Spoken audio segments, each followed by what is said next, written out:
If you want to reach the top of the North American continent, there's only 2 roads that'll take you there. The original is the Dalton Highway to Deadhorse, which is also the northern terminus of the Pan American Highway.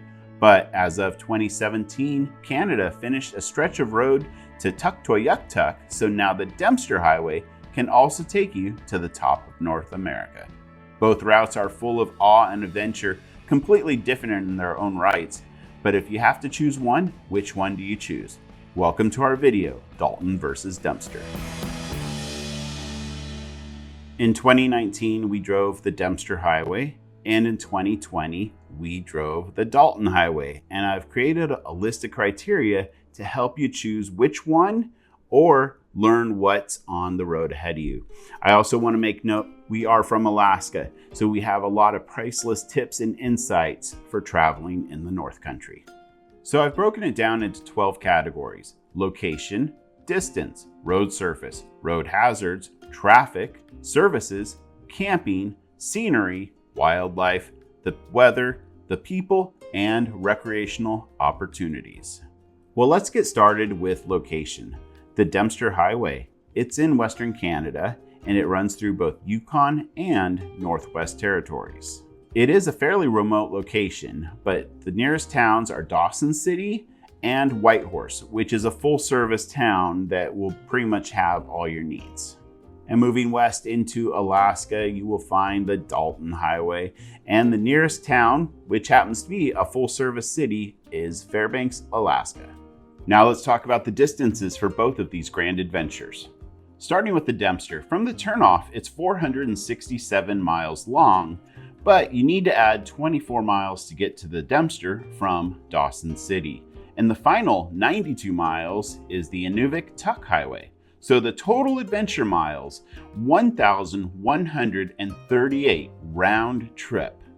And for the Dalton, technically it's 414 miles, but the Dalton does not start in Fairbanks, so you need to add 80 miles for the Steese and Elliott highways.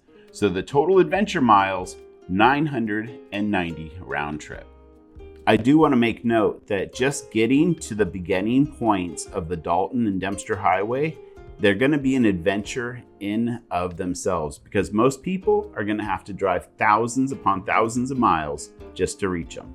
Let's move into the road surfaces of each one of these highways. The Dempster. Aside from some pavement in Inuvik, it's almost all a gravel dirt road, and it turns into a muddy mess during heavy rains. The Dalton is both paved and gravel.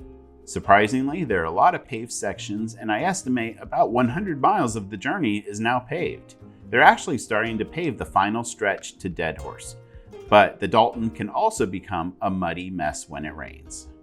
What you need to know about these roads is that they are living creatures and have good days and bad days. Common factors for road surface conditions: weather, the maintenance budget, did it get properly crowned for drainage, volume of traffic, and type of traffic. Let's now talk about some of the road hazards and challenges you will face on these two amazing roads. Due to the geographic location and climate, both roads have a lot of the same challenges. If you made it this far, you will be very familiar with frost heaves. Washboard and pothole conditions depend on road maintenance at the time. If you're on an adventure motorcycle, rain can make the road downright treacherous for you. Keep your lights clean and free from mud and dust. Make sure you bring extra washer fluid, and watch your mirrors, because people will come out of nowhere and quickly pass you. And this gets dangerous when you have to swerve to avoid a pothole. Well, as for grades and hills to climb, the Dempster does have a few grades, but nothing too noteworthy. The Dalton has countless short but steep, up to 10% grades through the Boreal Forest, and then the Dalton-Adigan Pass is roughly a 2,000-foot climb with a 12% grade. What are the challenges to driving these roads? Well, semi-trucks servicing the town of Prudhoe Bay are going to be your biggest challenge on the Dalton Highway.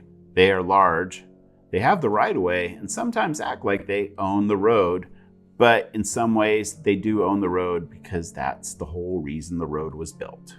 Now on the Dempster, there's not as much semi-traffic that we experienced. Sure, you will see them, But one of the challenges there is that there's rivers that you need to take a ferry across, or when it's frozen, drive across the frozen river. So there's shoulder seasons in spring and fall where you just cannot make it all the way up. And now for the volume of traffic. The Dempster, you'll primarily see local traffic. Inuvik is a vibrant place with a decent population, and people do make trips to town, but not too much industrial traffic at this time. The Dalton, there's probably less than 200 people that live off this entire highway, and since the road was constructed in the name of oil, there's a significant amount of industrial traffic.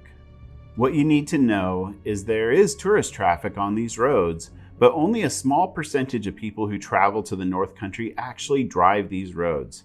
As for industrial traffic, it's good and bad because it means there's plenty of private service trucks and DOT trucks to provide assistance if you need it. Speaking of that, let's talk about the services you're going to find on these roads. First up, the Dempster. Towns. Well, there's Eagle Plains, Fort McPherson, Inuvik, and Tuktoyaktuk.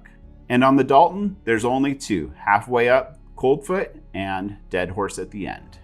As for fuel stops, well, if you're driving these roads, you need to have over 300 miles of range. Eagle Plains and Coldfoot are the main fuel stops on both of the roads.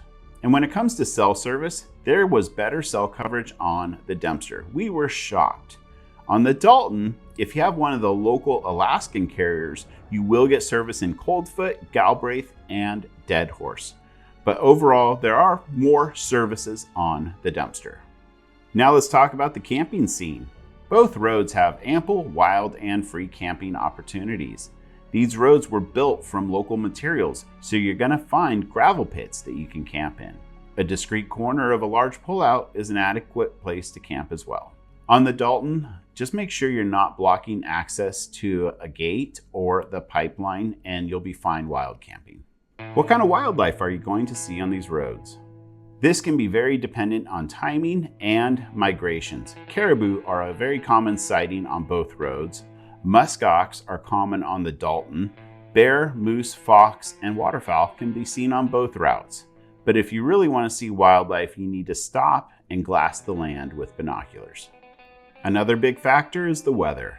This is very dependent on the time of year for both roads. Remember, you are in the Arctic Circle, so it generally will not be hot, but you will have days where you'll feel comfortable in shorts and a t-shirt. That is if the bugs are not too thick.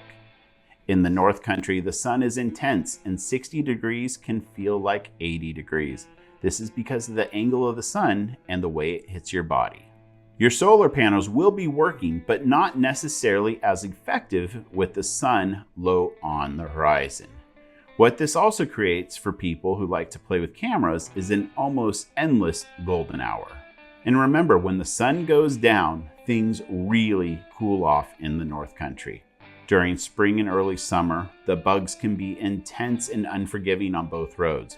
Keep this in mind because being outside and inundated by bugs can drive a person crazy. We personally prefer traveling to places like this later in summer because the bugs are greatly reduced, and we also love fall colors and reduced tourism traffic, and later in the summer, you can see the northern lights. Let's talk about people and the culture.